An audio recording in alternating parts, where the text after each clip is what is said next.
Have you ever just stood there like mesmerized by a stained glass window? Uh-huh. All those colors and intricate designs? Well, imagine shrinking those vibrant patterns way down to the nanoscale. Yeah. A world so tiny that a pinhead would look like a planet. Wow. That's where we're headed today, Okay. into this realm of plasmonics, where light dances with matter in ways that could revolutionize like everything Yeah. from medicine to energy. That's right. It's pretty wild. Yeah, it really brings together quantum physics with classical optics we see every day. All thanks to these things called plasmons. Exactly. Okay, so plasmons, Okay. they sound a little bit like science fiction to me. Yeah. What exactly are they?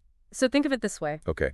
You know how a crowd at a stadium can create a wave that ripples all around? Plasmons are kind of like that. Okay. But instead of people, it's electrons in a nanoparticle doing the waving when light hits it. Uh-huh. This collective oscillation creates what we call a plasmon.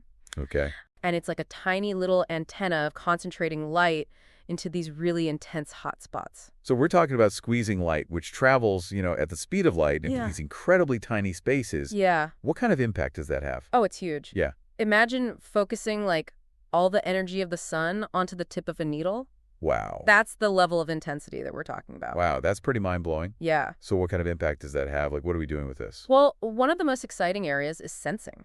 Okay. Because plasmons concentrate light so intensely, Yeah, they become like incredibly sensitive detectors. right. Think about trying to find a single rotten apple in a warehouse full of fresh ones. Yeah, That's the level of sensitivity we're talking about. it's like having a superpower to sniff out even the tiniest traces of something. That's a great way to put it. What are some real-world examples of how this is being used today? Oh, there are tons. Scientists are using plasmonic sensors to detect everything from pollutants in water Wow. to tiny trace amounts of explosives. Okay. In medicine, they're being used to detect biomarkers for diseases like cancer in their very earliest stages when treatment is most effective. That's incredible. Yeah. So we're talking about detecting things that are way too small or faint to see with conventional methods. Right. But it's not just about sensitivity, is it? I understand that plasmons can also switch light on and off incredibly fast. You're absolutely right. Okay, so give me a sense of this speed. Okay. How fast are we talking? We're talking femtoseconds. Femto what? Femtoseconds. Okay, break that down for me. Okay, so a femtosecond is a millionth of a billionth of a second. Okay. To put it in perspective, light can only travel about the width of a human hair in a femtosecond. Whoa. Yeah. That's faster than I can even comprehend. Yeah. But how do we actually harness that kind of speed? Right. What can we do with light switching that fast?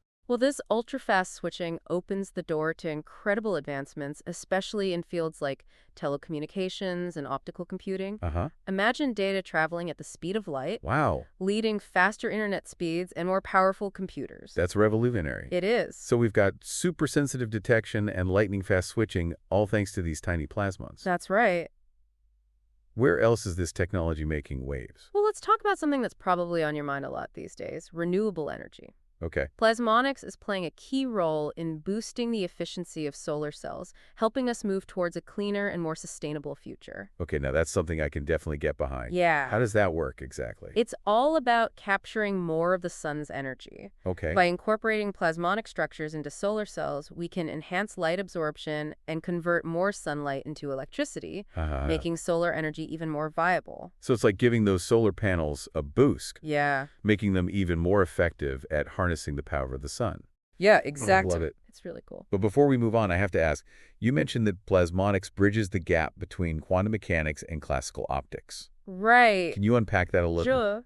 What does that actually mean? So on the one hand, we're dealing with the strange world of quantum mechanics where light behaves in these counterintuitive ways. Yeah, quantum mechanics always makes my head spin. It's tricky. It's like the universe's rule book got totally rewritten Yeah. at the nanoscale. Right.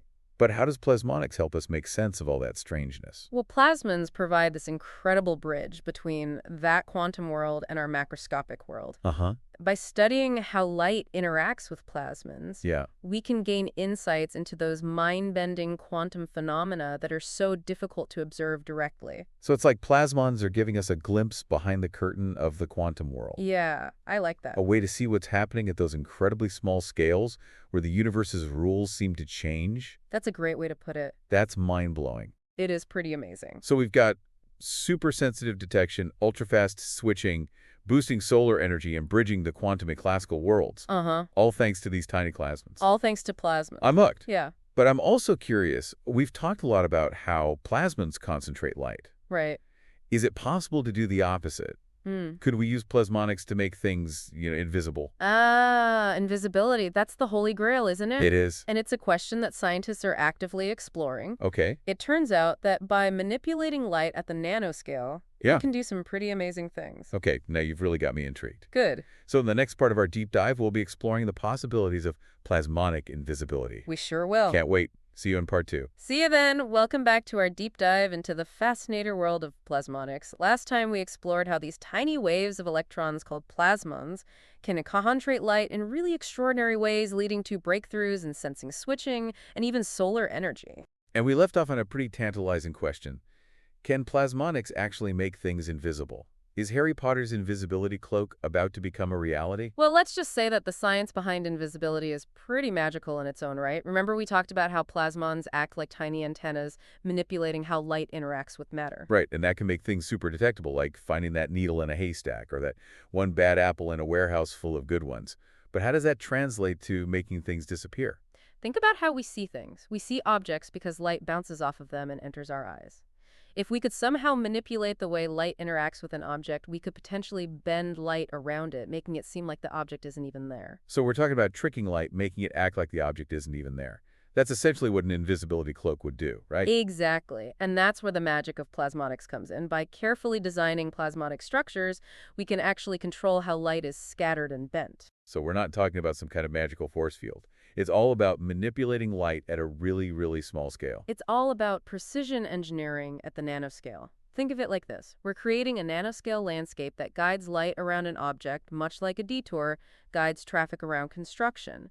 And the possibilities go beyond just making things disappear. Okay, now I'm really intrigued.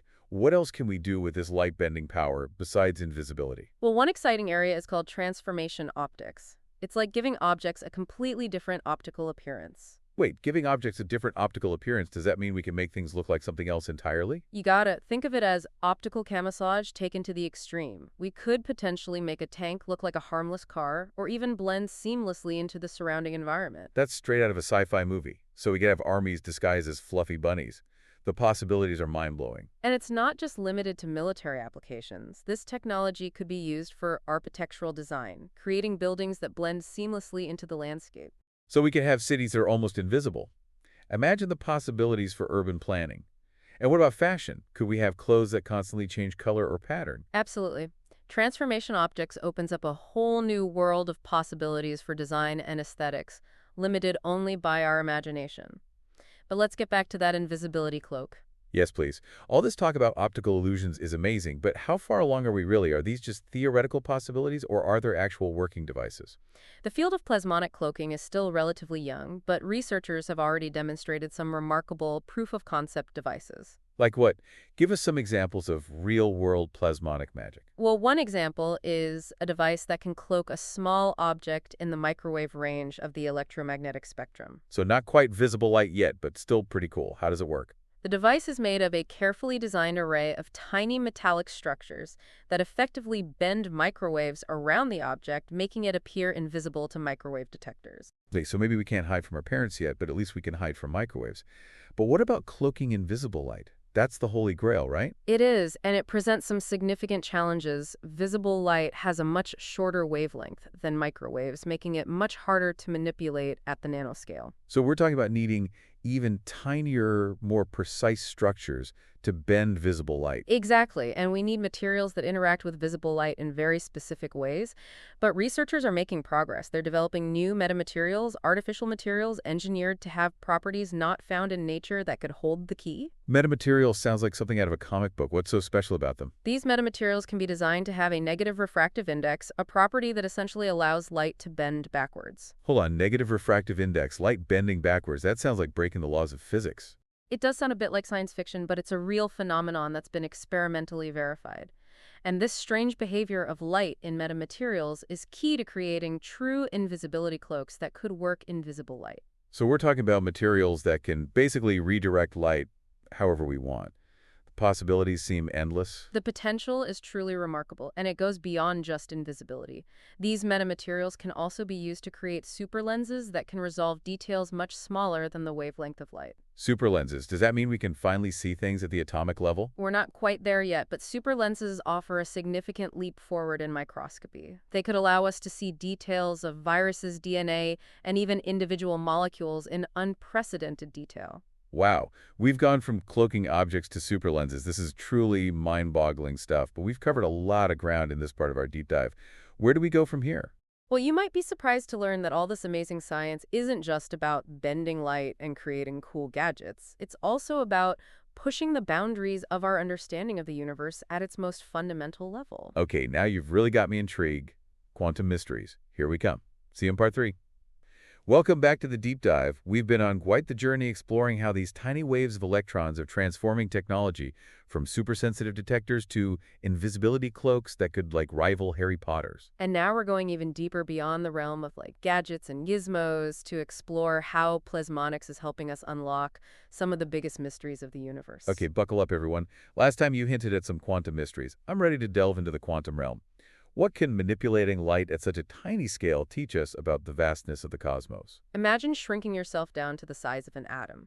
The world that you would encounter would be utterly bizarre, governed by the laws of quantum mechanics, where particles can exist in multiple states at once and even teleport across seemingly impossible barriers. Yeah, quantum mechanics always makes my head spin. It's like the universe's rulebook got totally rewritten at the nanoscale. But how does plasmonics help us make sense of all that strangeness? Plasmons provide this incredible bridge between the quantum world and our macroscopic world. By studying how light interacts with plasmons, we can gain insights into those mind-bending quantum phenomena that are so difficult to observe directly. So it's like plasmons are giving us a glimpse behind the curtain of the quantum world, a way to see what's happening at those incredibly small scales where the universe's rules seem to change. Exactly. Think of them as tiny spies reporting back on the strange happenings in the quantum realm. And one of the key areas where this is happening is in the study of quantum entanglement. Quantum entanglement, that's the one where two particles are linked even if they're miles apart, like they have some sort of telepathic connection. Got it. It's one of the most mind-boggling aspects of quantum mechanics, and it has profound implications for the future of technology. Okay, now you have to elaborate. What kind of implications are we talking about? Well, quantum entanglement is essential for things like quantum computing and quantum communication. Imagine computers that can solve problems in seconds that would take classical computers millions of years, or communication systems that are virtually unhackable thanks to the inherent security of entanglement. Whoa, that's next level stuff. But how can plasmonics help us study something as elusive as entanglement? Is it possible to actually see it happening? Researchers have shown that it's possible to entangle photons particles of light using those very same plasmonic structures we've been talking about. So we can create this spooky action at a distance using these tiny antennas. It's incredible, isn't it? And by studying how these entangled photons behave, we can learn more about this fundamental quantum phenomenon and harness its power for groundbreaking technologies. So we're not just using plasmonics to create new technologies, but also to understand the very fabric of reality itself? That's pretty mind-blowing. But let's zoom out for a moment. We've talked about how plasmonics can help us understand the very small, but can it also teach us anything about the very large, like universe-scale large? It certainly can. In fact, plasmonics is playing a role in the search for dark matter, one of the biggest mysteries in astrophysics. Dark matter. Isn't that the mysterious stuff that makes up most of the universe, but we can't actually see? Exactly. It's like the universe's invisible scaffolding holding galaxies together. We know it's there because of its gravitational effects, but we haven't been able to directly detect it. So how can plasmonics help in this search? Can these tiny antennas actually see the invisible? Well, one theory is that dark matter particles interact very weakly with normal matter, but they might interact more strongly with plasmons. So these tiny antennas could be used to snag dark matter particles, like setting out a cosmic trap. That's the idea. Researchers are developing incredibly sensitive plasmonic detectors that could potentially detect those elusive dark matter particles. Wow, that would be a monumental discovery. Finding dark matter would rewrite our understanding of the universe. So we've gone from detecting a single rotten apple to potentially unlocking the secrets of dark matter. It's incredible how plasmonics has taken us from the everyday to the cosmic. It's a testament to the power of scientific curiosity and the incredible potential of nanotechnology.